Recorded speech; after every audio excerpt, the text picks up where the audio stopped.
लीजिए सुनिए आचार्य चतुर्सेन शास्त्री की लिखी कहानी लाला रुख, मेरी यानी समीर गोस्वामी की आवाज में। इस कहानी में एक कोमल भावुक प्रेम का मोहक रेखा चित्र है।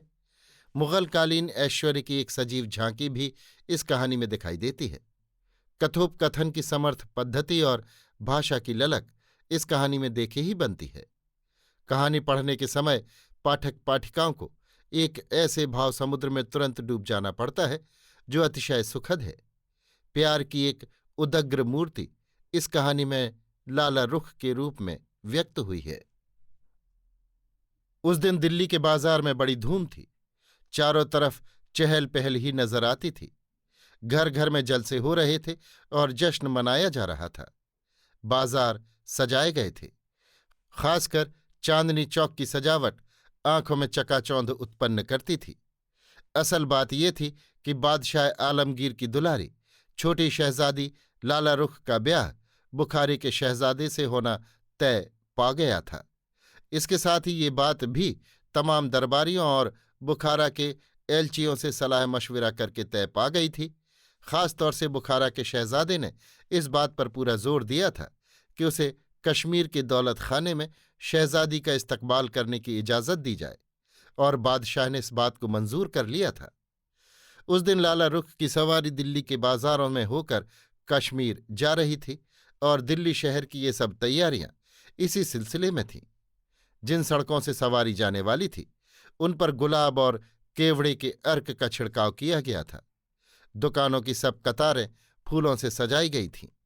जगह जगह पर मौलसरी और बेले के गजरों से बंधनवार बनाए गए थे। बजाजों ने कम ख्वाब और जरबफ्त के थानों को लटकाकर खूबसूरत दरवाजे तैयार किए थे। जौहरी और सुनारों ने सोने चांदी के जेवरों और जवाहरात के कीमती जिन्सों से अपनी दुकान के बाहरी हिस्से को सजाया था। इंतजाम के दारोगा और बरकंदाज लाल लाल वर्दियां पहने और जरी की पगड़ियां डाटे घोड़ों पर और पैदल इंतजाम के लिए दौड़ धूप कर रहे थे। छज्जों और छतों पर लाला रुख की सवारी देखने के लिए ठठ की ठठ औरतें आ जुटी थीं। पर्दा नशीन बड़े घर की औरतें चिलमनों की आड़ में खड़ी होकर लाला रुख की सवारी देखने का इंतजार कर रही थीं। नजूमियों और ज्योतिषियों से लाला रुख की विदाई का मुहूर्त दिखा लिया गया था। ठीक मुहूर्त पर लाला रुख की सवारी लाल किले से रवाना हुई। सबसे आगे शाही सवारों का एक दस्ता हाथ में नंगी तलवारें लिए चल रहा था।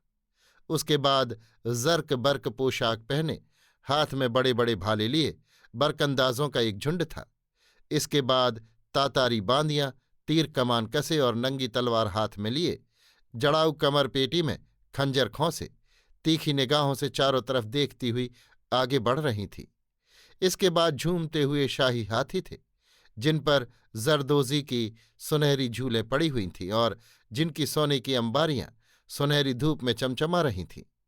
इनमें महीन रेशमी जाली के पर्दे पड़े हुए थे, जिसमें शाहजादी लाला रुख की सहेलियां उस्तानियां मुगलानियां और रिश्ते की दूसरी शाही औरतें थीं। इनके पीछे नकीबों की एक फौज थी, जो चिल्ला चिल्ला कर हुजूर शाहजादी की सवारी की आमद लोगों पर जाहिर कर रही थी।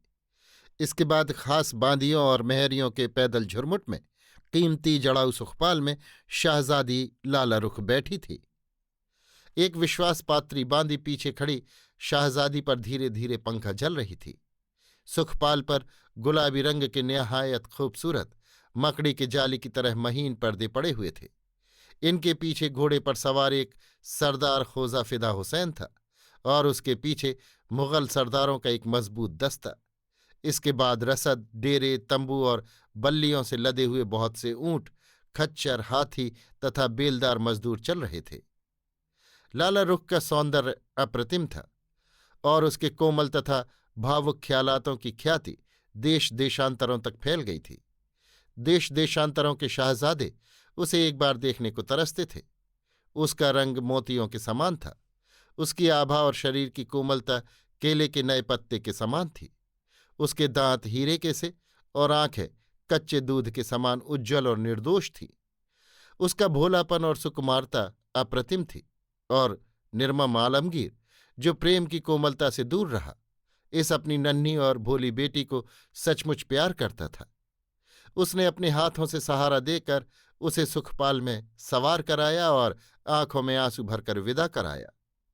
सवारी जब दिल्ली की सीमा पार करके लहलहाते खेतों, जंगलों और पहाड़ियों पर पहुंची तो लाला रुख ने अपने नाजुक हाथों से पर्दा हटाकर एक नज़र दूर तक फैली हुई हरियाली पर डाली, और जो कुछ भी उसने देखा उससे बहुत खुश हुई। आज तक उसे जंगल की हरियाली देखने का मौका नहीं मिला था। शाही महल के झरोखों से भी वो झांक न पाती थी।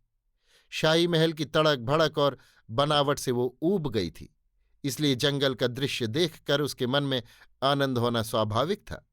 नए नए दृश्य उसकी आंखों के आगे आते जाते थे। रंग बिरंगे फूलों से लदे हुए वृक्ष और लताएं, स्वच्छंदता से चौकड़ी भरते हुए हिरणों के झुंड, चहचहाते हुए भांति भांति के पक्षी उसके मन में कौतूहल पैदा कर रहे थे। वो उत्फुल्ल नेत्रों से प्रकृति की शोभा निहारती हुई और भांति भांति के विचारों तथा शंकाओं से उद्विग्न सी आगे बढ़ रही थी। हर 10 कोस पर पड़ाव पड़ता था।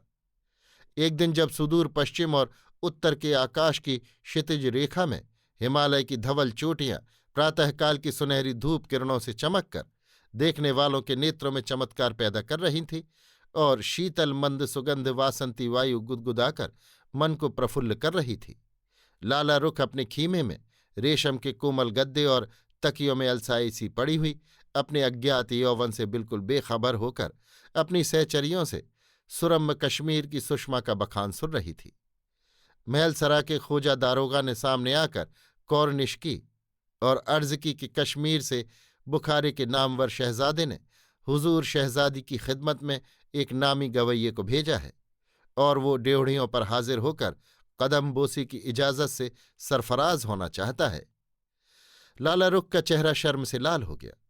उसने कनखियों से अपनी एक सखी की ओर देखा और फिर मुस्कुराकर वीणा के झंकृत स्वर में कहा, क्या वो सिर्फ गवैया है?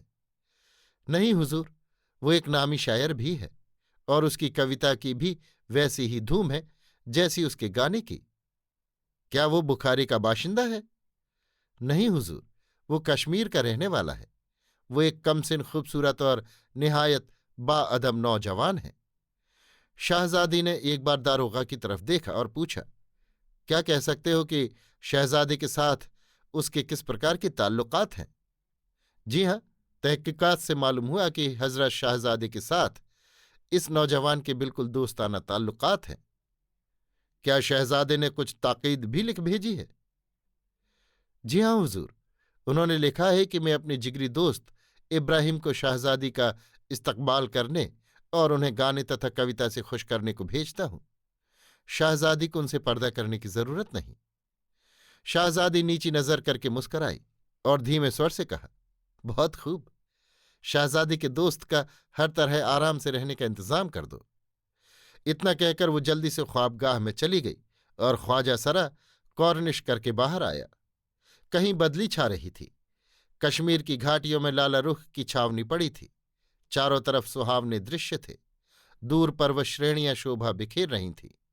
चांदनी छिटकी थी और वो बदली में छन छन कर धरती पर बिखर रही थी।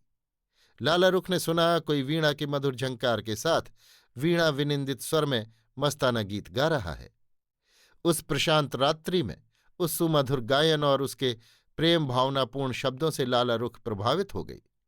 उसने प्रधान दासी को बुलाकर कहा, कौन गा रहा है? वही कश्मीरी कवि है। बड़ा प्यारा गीत है और वो गायक उससे भी ज्यादा प्यारा है। क्या वो बहुत खूबसूरत है?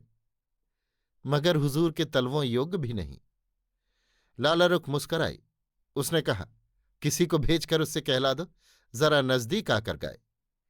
बांदी जो हुक्म कहकर चली गई और कुछ क्षण बाद ही मूर्तिमती कविता और संगीत की मधुर धार उस भावुक शाहजादी के मानस सरोवर में हिलोरें लेने लगी। वो सोचने लगी, जिसका कंठ स्वर इतना सुंदर है और जिसका भाव इतना मधुर है, वो कितना सुंदर होगा। शाहजादी की इच्छा उसे एक बार आंख भरकर देख लेने की हुई। शाहजादे ने कहला भेजा था कि उससे पर्दा न किया जाए, परंतु शाहजादी इतनी हिम्मत न कर सकी। उसने प्रधान दासी के द्वारा कवि से कहला भेजा कि वो नित्य इसी भांति शाहजादी के लिए गाया करे तो शहजादी उसका एहसान मानेगी। उस दिन से दिन भर शहजादी उस अमूर्त संगीत के रूप की कल्पना विविध भांति करने लगी, और जब वो स्वर्ण क्षण आता तो उस स्वर सुधा में मस्त हो जाती। कश्मीर धीरे धीरे निकट आ रहा था। शहजादे से मिलने का दिन निकट आ रहा था। तमाम कश्मीर में शहजादी के स्वागत की बड़ी भारी तैयारियां हो रही हैं, इसकी खबर रोज शहजादी को लग रही थी। पर शहजादी का दिल धड़क रहा था। क्या सचमुच ये अमूर्त संगीत एक दिन विलीन हो जाएगा? धीरे धीरे शहजादी के मन में साक्षात करने की इच्छा बलवती होने लगी। शालीमार की सुंदर और स्वर्गीय छटा अवलोकन करती हुई लाला रुख अनमनी सी बैठी थी। अब वो उस अमूर्त के दर्शन से नेत्रों को धन्य किया चाहती थी। उसने उस स्निग्ध चांदनी के एकांत में उस कवि को बुला भेजा था। हाथ में वीणा लिए जब उसने घुटने टेक कर शहजादी को अभिवादन किया, तब क्षण भर के लिए शहजादी स्तंभित रह गई। उसके होंठ कांप कर रह गए, बोल न सकी। कवि ने कहा, हुजूर। शहजादी ने गुलाम को रूबरू होने का हुक्म देकर उसे निहाल कर दिया। मैं तुम्हें बिना देखे न रह सकी। शहजादी का क्या हुक्म है? एक बार इस चांदनी में मेरे सामने बैठकर वही प्यारा संगीत गा दो। जो हुक्म। कवि की उंगलियों ने तारों में कंपन उत्पन्न किया, साथ ही कंठ का मधु प्रवाहित हुआ। शहजादी उसमें खो गई। गाना खत्म कर कवि ने साहस करके मुग्धा राजकुमारी का कोमल कर अपने होठों से लगा लिया। शहजादी चीख उठी। उसने अपना हाथ खींच लिया, पर दूसरे ही क्षण उसने कहा, ओह इब्राहिम, मैं तुम्हारे बिना नहीं जी सकती। और वो मूर्छित होकर कवि पर झुक गई। शालीमार बाग में शहजादी ने कुछ दिन मुकाम करने की इच्छा प्रकट की। कश्मीर के शहजादे के तकाजे आ रहे थे कि जल्दी सवारी आए, पर शहजादी के पास जाते घबराती थी। वो अपना हृदय कवि को दे चुकी थी। वैसी ही चांदनी थी। संगमरमर की एक पटिया पर दोनों प्रेमी बैठे थे। फूलों का ढेर और शीराजी सामने रखी थी। शहजादी ने कहा, प्यारे इब्राहिम, इस कदर मुतफिक्र क्यों हो? शहजादी, हम जो कुछ कर रहे हैं उसका अंजाम क्या होगा? शाहजादा जब भेद जान लेंगे तो हमारी जान की खैर नहीं। मुझे अपनी जरा परवाह नहीं, पर आपको उस प्रलय में मैं न देख सकूंगा। ओह इब्राहिम, शहजादे बहुत उदार हैं। वे समझते होंगे मोहब्बत में किसी का जोर जुल्म नहीं चलता। वे हमें माफ कर देंगे। नहीं शहजादी, वे तुम्हें अपनी जान से ज्यादा चाहते हैं, माफ न करेंगे। तो इब्राहिम, मैं खुशी से तुम्हारे साथ मरूंगी। क्या तुम मौत से डरते हो? नहीं दिलरुबा, और खासकर इस प्यारी मौत से। तो फिर ये राज क्यों पोशीदा रखा जाए? शहजादे को लिख दिया जाए। ये तमाम ठाट बाट हवा हो जाएंगे। उसकी परवाह नहीं। तुम मेरे सामने बैठकर इसी तरह गाया करना। मैं तुम्हारे लिए रोटियां पकाया करूंगी। प्यारी शाहजादी, बेहतर हो इस गुलाम को भूल जाओ।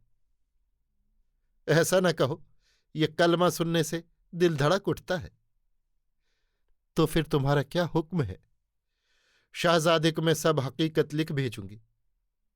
तुम क्यों, ये काम मैं करूंगा, फिर नतीजा चाहे जो भी हो। इब्राहिम के गिरफ्तार होने की खबर आग की तरह शाहजादी के लश्कर में फैल गई। शाहजादी ने सुना तो पागल हो गई। खाना पीना छोड़ दिया। सवारी तेजी के साथ आगे बढ़ने लगी। ज्यों ज्यों कश्मीर नजदीक आता था, सजावट और स्वागत की धूमधाम बढ़ती जाती थी। परंतु शाहजादी बदहवास थी। शहर में उसका बड़ी धूमधाम से स्वागत हुआ, और जब महल के फाटक में उसकी सवारी घुसी तो उस पर हीरे मोती बिखेरे गए। शाहजादी ने पक्का इरादा कर लिया था कि ज्यों ही वो शाहजादे के सामने पहुंचेगी, उसके कदमों पर गिरकर इब्राहिम की जान बख्शी की भीख मांगेगी।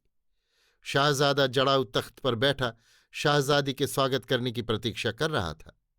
उसके बगल में एक दूसरा जड़ाऊ तख्त शाहजादी के लिए पड़ा था। शाहजादी ने ज्यों ही हवादान से पैर निकाला, शाहजादा उसे देखकर अवाक रह गया। बिखरे बाल, मलिन वेश, सूखा और पीला चेहरा और सूजी हुई आंखें। शाहजादी ने आंख उठाकर शाहजादे को नहीं देखा। वो आगे बढ़कर तख्त के नीचे जमीन पर लौट गई। उसने शाहजादे के पैर पकड़कर कहा, क्षमा, क्षमा, ओ उदार शाहजादे, क्षमा। शाहजादे ने कहा, उठो शाहजादी, तुम्हारे लिए सब कुछ किया जा सकता है। ये तुम्हारा तख्त है, इस पर बैठो। शहजादी ने डरते डरते आंखें उठाकर शाहजादे की ओर देखा। या खुदा, इतना ही उसके मुंह से निकला और वो शाहजादे की गोद में बेहोश होकर लुढ़क गई। हां, तो तुम इब्राहिम की जान बख्शी चाहती हो प्यारी? हां प्यारे, तुम इब्राहिम को जानते हो? कुछ कुछ। दोनों ठहाका मारकर हंस पड़े। लाला रुख ने शाहजादी की गोद में मुंह छिपा लिया। अभी आप सुन रहे थे आचार्य चतुर्सेन शास्त्री की लिखी कहानी लाला रुख, मेरी यानी समीर गोस्वामी की आवाज में।